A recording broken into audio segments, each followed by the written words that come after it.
My name is Meredith Ebbs and I'm from the University of Adelaide, and I'm the New South Wales Project Officer for the CSER project. My role is to upskill teachers in digital technologies, and I work with schools all over the state. I also have two other project officers working in the state with me. Helen Cardios Menos is in Sydney and Tony Falusi works out of Canberra. So the three of us together cover the entire state. What I'll be doing today is talking about the New South Wales syllabus and the thinking skills that are required to be taught.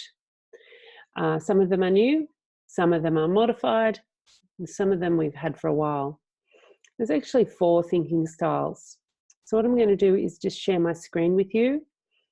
If you join a bit late, please just comment so that I know that you've joined, and let me know if there's any technical difficulties with the recording.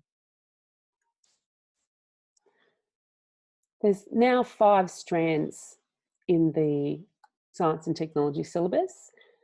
We have living world, material world, physical world, and earth and space, which we've had for a while. The new strand, digital technologies, is replacing the thinking skill working technologically. We also have a new concept, an old concept that has been formalised and rebranded as working scientifically and design and production. So those were in the previous syllabus, but now they're emphasised far more. As you can see in 5 and 6, they move on to various subject areas in years 7 to 10. So the codes that you'll see inside your syllabus are written down the right-hand side. The 4 thinking skills are computational thinking, design thinking, scientific thinking, and systems thinking. So computational thinking, on page 35 of your syllabus, you will find definition for computational thinking. It's actually a process where you take a large problem or idea, break it down into small parts, eliminate the unwanted information, and then find patterns in that information and sequence it into algorithms or processes. So the 4 key steps of that is your decomposition, where you break it down, your pattern recognition, where you're looking for patterns in all of the different parts. Algorithm design is when you actually design your step-by-step procedure or your process inside each of the components. And abstraction is the part where you remove any unwanted information. Now, when we present children with a mathematical problem, this is the process they have to go through to find the information they need. If we present a worded problem, in maths there often is extra information that isn't required. And this is the process that's done to find the information that's needed, what do I have to do, put it into some sort of algorithm or numerical order, and then and also we have this information we don't need.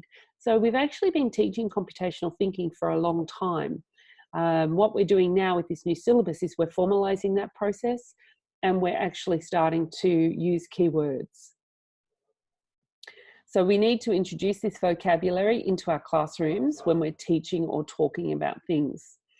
And when people are teaching this, they often jump straight to coding. Coding is, and robotics, the first thing they do.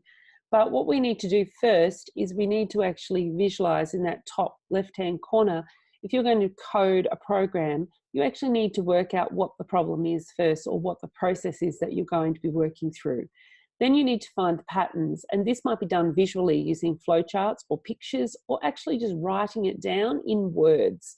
When you write down your step-by-step procedure in words for a program, it's called pseudocode. So it's really important to do that planning prior to jumping into your computer programming. Coding is actually not mentioned in the syllabus at all. We are talking about algorithms. So it is possible to teach a lot of the concepts offline and without technology. And NESA understands that schools don't actually have access to all of the technology that we might like, and they're perfectly happy for these concepts to be taught offline. Once you're starting to get into stage 3, stage 4, you really do need some technology to really give a concrete example of how to do that. But there is a lot of free online tools, and you can buy affordable technology that you can use in the classroom, such as microbits. So if you go to the website microbit.org, that will give you some more information on what a microbit is and how it can be used in the classroom. The Australian Computing Academy has broken down computational thinking into these 10 parts. And while this website is mapped to the Australian curriculum, it is a very valuable resource and a valuable place to get your head around all the different parts of computational thinking. And that's the website for Australian Computing Academy. The next thinking style is design thinking. Design thinking is the process where we look at a need or an opportunity and we have empathy for the problem that we have to solve. An example is maybe a pet shelter. Lots of people build a pet shelter, particularly in stage 1. So we would have empathy for the pet. It's sitting out in the backyard. It's got the rain. It might be hot in the summer. It has no shade. How do we construct a shelter for a pet in the backyard that suits its needs? So we need to design that solution rather than just giving the students the boxes and saying, yeah, off you go, build the pet shelter. We actually need to design a solution for them first. Now you might do this with pictures. You might do it with Play-Doh, Lego. You might do it with any sort of building or construction material. I wouldn't allow the students too much to invest energy into a design in one go, because they get so invested in that design they don't want to change it. So one idea that I've heard is where you say you've got 5 minutes, I want you to design a very basic pet shelter, and off you go. Then next 5 minutes, now I would like you to add some shade to that pet shelter. Redesign it, you might redraw it, you might just add to what you've got. But I want another picture. I want you to draw that. The next one you might say, right, we need a place to store food and water. Where are we going to store the food and water? Are we going to store all the food and water out there? Is there going to be a tap? Is there going to be a big pool or a bucket? How are we going to store the water? And then that's the third picture. The fourth picture you might add, does it need a night light? Does it need light for the day or power so that we can have a fan or something in summer if you're in a hot climate? So you might want some solar power on your pet shelter. It's a very fancy pet shelter. And then picture 5, you might say, right, we want you to walk around the room, look at everybody else's designs. Has anybody else designed something that you think is a good idea? Could you adapt that to your models? Look at all your models. I want you to take the best thing from each part of the model and I want you to change it. And it's really important to make sure the children understand they're allowed to be creative and different. They don't just have a hut or a shed that you can get from the pet shop. It's important they understand that they can do something different. Then that last picture might be the final design, or you might say, we're going to draw one more picture. I want you to, this is it. This is the one you want. So each diagram might have only taken 5 minutes, or you might have built them with models of, built models with Lego or with Play-Doh. So by doing that, you've not invested a lot of time in each individual model. They've had time to rethink their design, and they have had the opportunity to really think through what they're going to build. These are some of the considerations that the NSW suggests that you think about when you're designing a solution, and you want to use different design thinking methods. So you're going to understand your problem, generate your idea, and refine your design. So you want to actually go back and redo, which is what we were just doing. We went through the empathy, we thought of a problem, we defined our problem. Ideate is when you brainstorm and you come up with your solutions, which is all your little pictures you've just drawn, and then you prototype. Prototyping might be, for a small child, prototyping might be a model with Play-Doh, it might be Lego, or it might be the design with the boxes. Once you've done that, you test it, you decide if it works. If it doesn't do what you want it to do, or you can think of different ways to do it better, you go back through to the design process and you start again. Now, the problem is with the primary school is we often don't have time to go through and start again. So what you might do is you might take a photo of the final design or draw a picture of the final design, put them in the book side by side with the very first lot of drawings, and then allow students an opportunity for journaling to write about what was different in the final product to their original plan. Ask them questions. You might give scaffolded questions on the board that they could use as writing prompts, sentence starters and things. Or you might ask them to label their new diagram, label their original diagram, talk about what's different, why did they change it. They might say, I changed it because we ran out of sticky tape, in which case that's a perfectly valid reason. What did you do instead?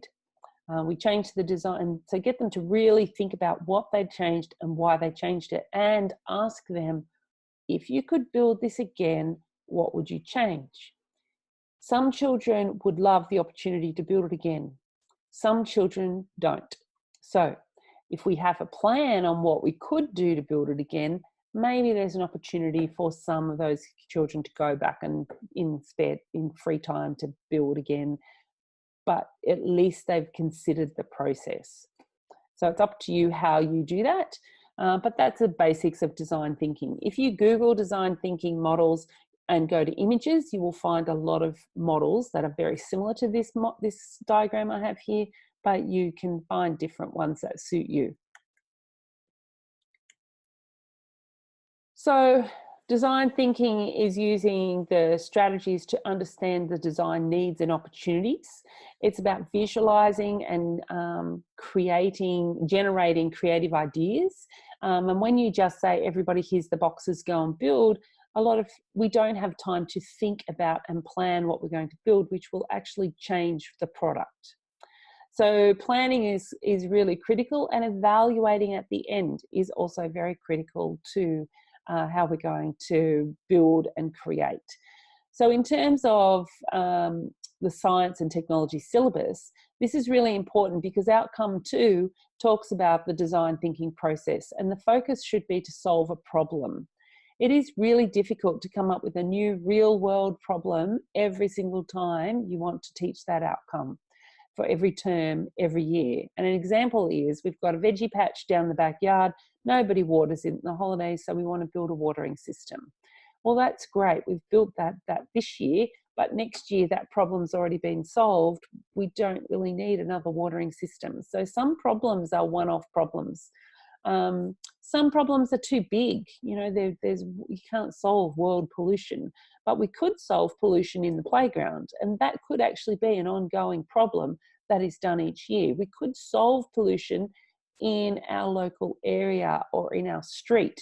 What are things that we could do in our street that could stop pollution? And it sort of reinforces the idea that we can't solve everything, but we can solve a little thing, and then everybody's little bit contributes to solving a bigger problem. Scientific thinking is the idea of really the foundation for 4 of the strands for science and technology syllabus. And it's about purposeful thinking that has the objective to enhance knowledge. So we're looking to enhance our knowledge. We're looking to think like a scientist, and that little model there that I have, observe, hypothesize is a scientific word for an educated guess. Then we do an experiment to test our educated guess, and then we analyze our data. Now, this is all really linked to outcome 1. Outcome 1 is about investigations.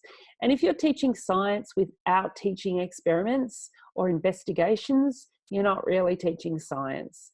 If you're just doing it in a workbook where we do fill in the worksheets, that isn't really a very innovative way to promote scientific thinking, and it actually is not going to promote the love of science that we really want students to have.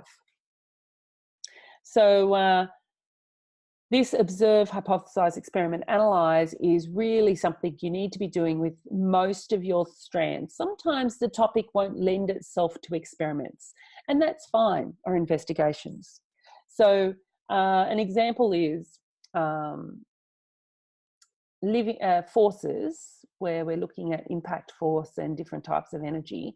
That is a unit that really does allow a lot of investigations, creating rockets or looking at how things are propelled with balloons or with motors, looking at how we could roll a ball and how fast it might roll down different slopes.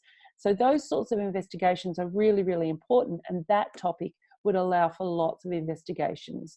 Whereas something like investigating how materials, how things are made, that may not have as many obvious links to investigations. That doesn't mean there isn't any, it just means there not be many obvious ones. So you might have to do some good searches to find out how you can test materials and products and how they're made. But that would probably lie in the area of strength, the strength of the materials and which material is best for which purpose and how could we test that. So these are all on page 35 of your syllabus. When you're a scientific thinker, you raise questions and problems and you observe and you gather data. So this is outcome one, the data. We draw conclusions on evidence and we test our conclusions.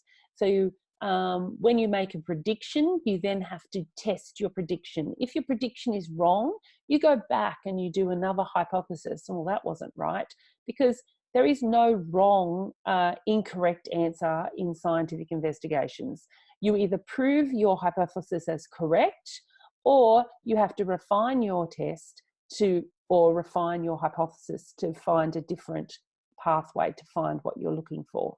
So there's no incorrect answer.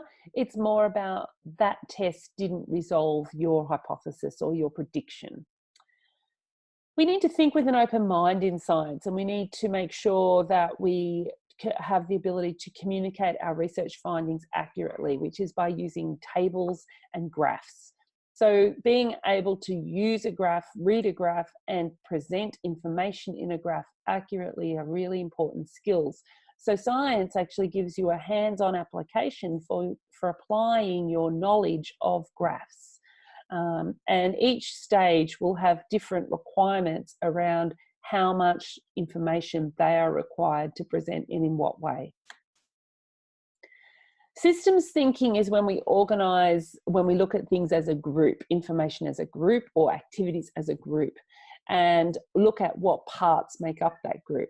There's different ways to map systems, and systems can be online or offline. So we can have, for example, a school is a system. If one person is away, it will impact on that system. If there is no office person today, it will impact significantly on the running of the school. Even though that person may not be the first person you think of in terms of when a school is running, that person is crucial to the running of the school. So similarly with an ecosystem, if one animal dies and becomes extinct, that whole impacts on an entire ecosystem. The animals that it ate become overpopulated. The animals that ate it have no food. So ecosystems are another example of when we need to think in systems thinking. Our bodies are a system. If we have a cold, it makes our whole body feel awful. In terms of technology, we have systems in where devices work together to produce or create or transmit data. So the focus in the digital technology strand for systems will be looking at how information is transmitted and what form it might take. And there's lots of different resources that you can use for that. One web page is Digital Technologies Hub, has got lots of information, and another really great website is csunplugged.org. So I will type these in the comments at the end, and so that you can see where these websites are. So systems thinking is looking at how different things relate to each other. And once again, this page is directly from the syllabus.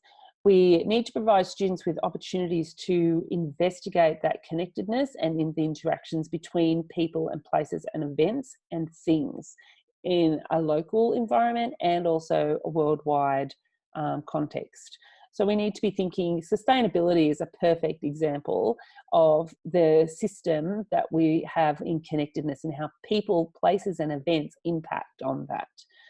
We need to also consider decisions and how those decisions can impact on our on the systems.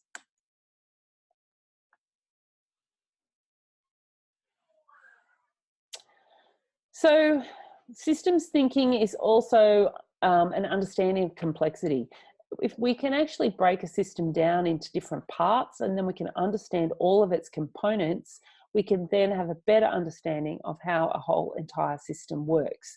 And this is why scientific research is so important, and it's also about looking at other issues in society that are impacted by various systems and then solutions for problems. So I work for the University of Adelaide. This is our website.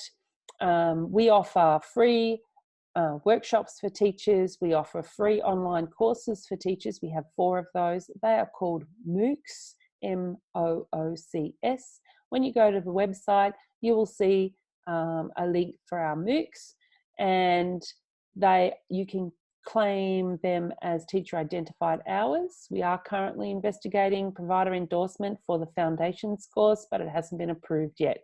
So if you're enrolled in the course, you might like to complete up to the last module. Don't complete the last module, and I'll email everybody when it's done, and you can get your provider endorsed hours. For today, you can claim it as provider endorsed as teacher identified hours, and I'll put the elements in the comments. But I really encourage you to contact us through that webpage for our free online courses nationwide and our free online course, free online lending library. So our lending library is free to anyone who participates in a workshop. So if you've participated in today's workshop and you've watched the entire webinar to this point, congratulations.